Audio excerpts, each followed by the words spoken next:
All right, we're over here with Val, and Val, where are you from? I'm from Hoffman. Hoffman. And Yep. what did you come into our office in the last couple months for? I heard about your knee program, Okay. and I wanted to see if it would benefit my knees because I did not want shots, I did not want surgery, and so I checked it out.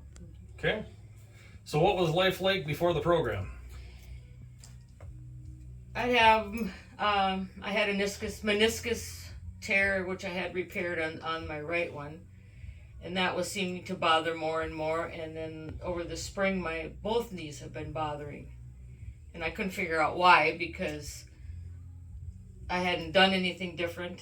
And so after the X-rays, you showed that everything was shifting, and that's why I was having pain up and down the sides of my legs and down into my feet. And how happy were you with the meniscus repair? Oh, that I was happy with the meniscus repair because that took care of a lot of pain that I was Sure. having inside. Okay. All right. And no, that, and I'm thinking I'm going to be having problems with that knee because of the fact that there's not much there, Right. and that it's kind of bone on bone at one point. Sure. But I want to protect that one, and I don't want to have the other one.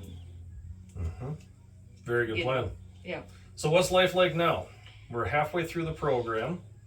My life is much better. I was thinking of getting a golf cart just to walk around to the gardens Sure. because I was getting sore and it was hurting, and I can walk rather than ride. Sure. Well, golf cart's still a good plan. They're always still fun. I never did get the golf cart. I got the side. My son gave us a side by side that he had. Perfect. But with 3 men at home, I don't get to use it. Sure. It's gone. Okay. So. Well, very good. Thank you for your words. And yeah.